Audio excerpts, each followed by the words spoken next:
its own citizens in the employment market, but export them to the Western European countries, where there is a lot of demand for employment.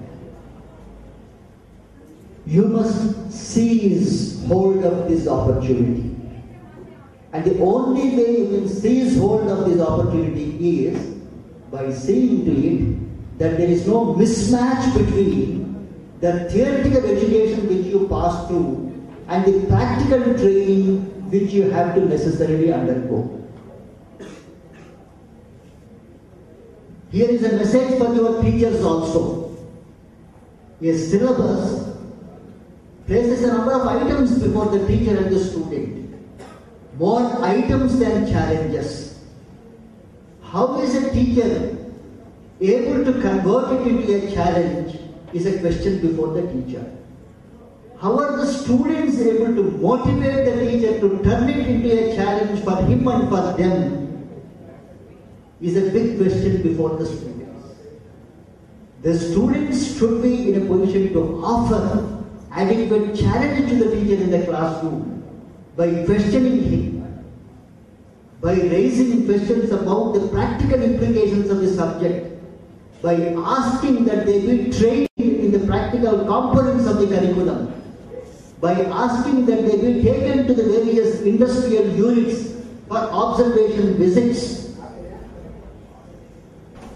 By a series of such activities, the students should be able to promote in the teacher the instinct to give greater practical orientation to whatever course he offers in the classroom.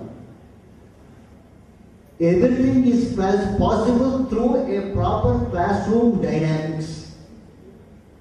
And unfortunately, in the Indian classroom, there is a lot of passivity on the part of the student in the classroom.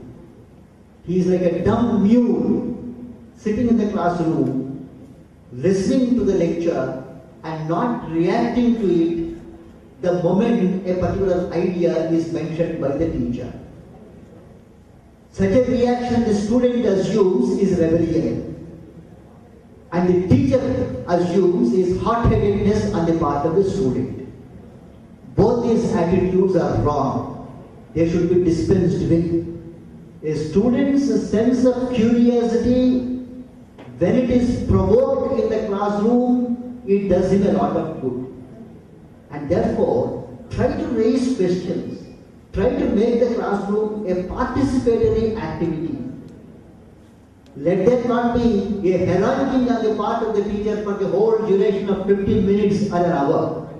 Let it be a kind of discussion which goes on in the classroom, so that through the discussion, there is enlightenment for the student and also for the teacher.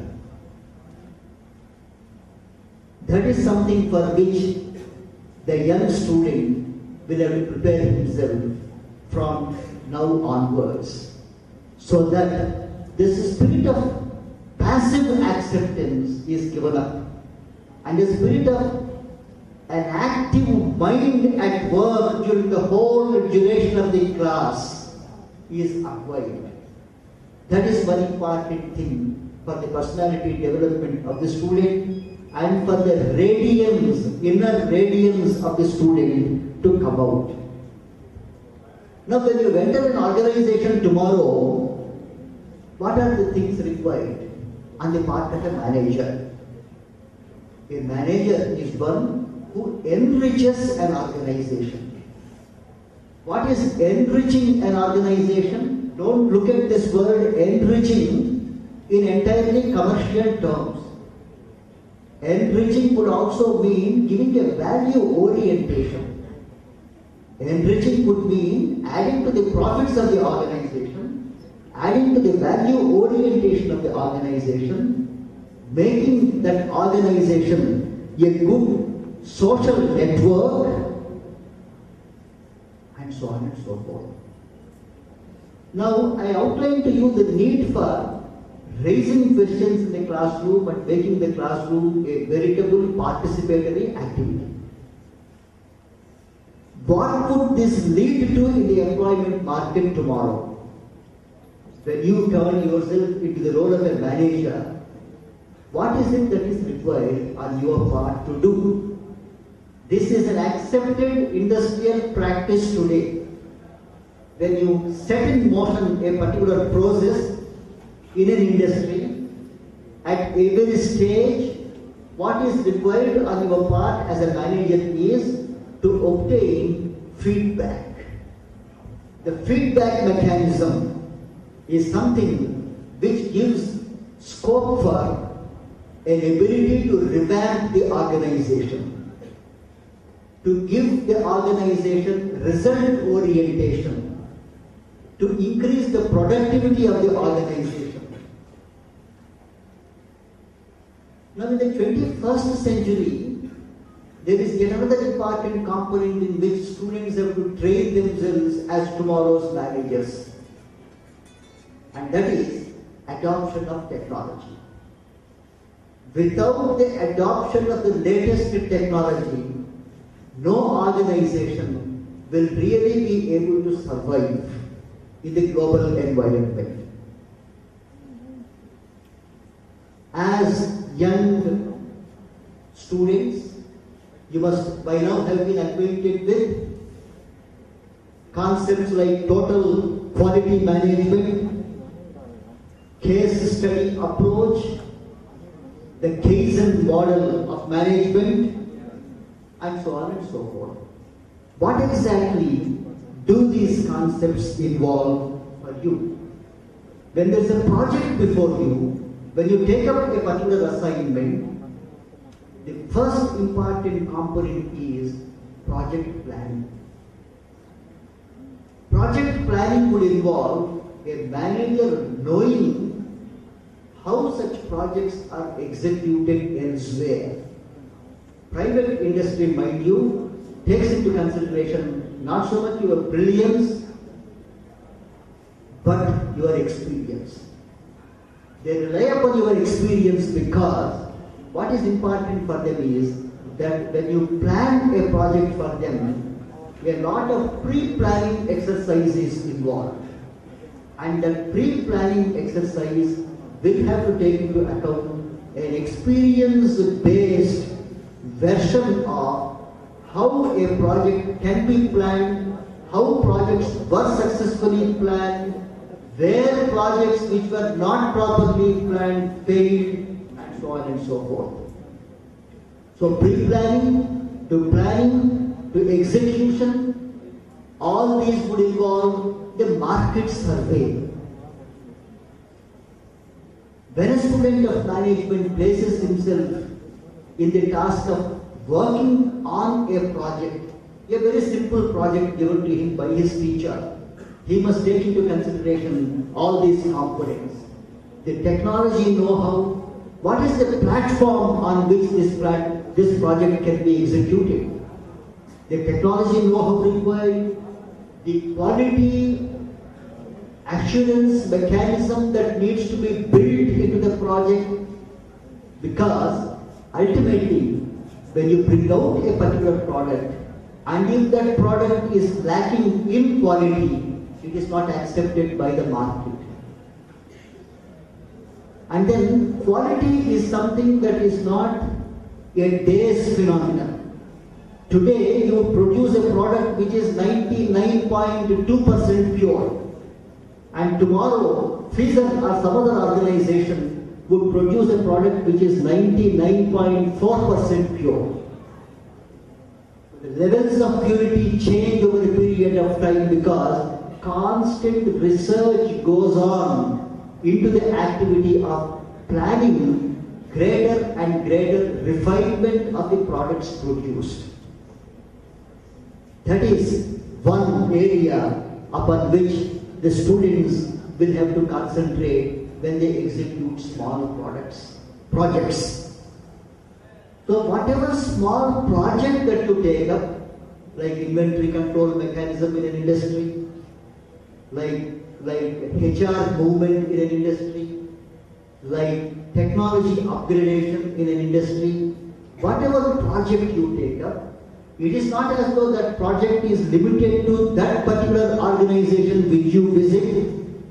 That that project needs to be evaluated on the basis of a case study approach where you would examine this project in relation to similar projects, similar products, similar ideas experimented with elsewhere.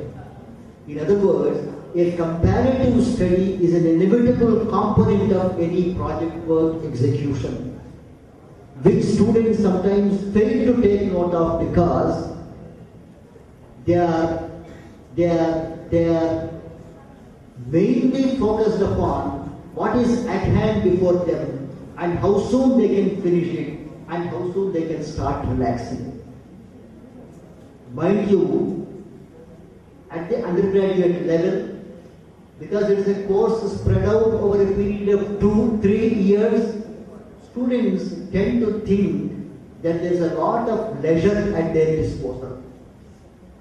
It is this idea of an inbuilt sense of leisure at their disposal which is spoiling our youth today. They have absolutely no time to relax at all. They must launch on a path of self-motivation, goal-orientation, self-discovery, and refinement of their skills. This is not accomplished in a day, not through a workshop of this kind today. The best that the workshop will do is instill in your mind some ideas as to how you can motivate yourself. But then triggering that mechanism in you is something that is left to you, and that is where you have to work hard indeed. I am extremely happy that JAGAN'S Institute of Management is holding this Radiance 2010 for instilling this idea in your minds as a germ, as a seed. A seed is planted. And what does the seed require? Good soil. Your brain should turn itself into a habitable soil. You must cultivate that outlook. How does the brain turn itself into a habitable soil? It turns itself into the mind is the man. The man can transform his mind. You must cultivate that outlook. And if that right outlook is cultivated, the soil ready for taking the seed is ready in you. And then it starts growing, sprouting up, germinating, sprouting up, and bearing fruit and flower. That is, your individual effort will have to begin from tomorrow. Is it a one-day program? It's a one-day program. It begins today and ends today. And once you go out of the seminar hall, it should be washed out with Surf Excel or something.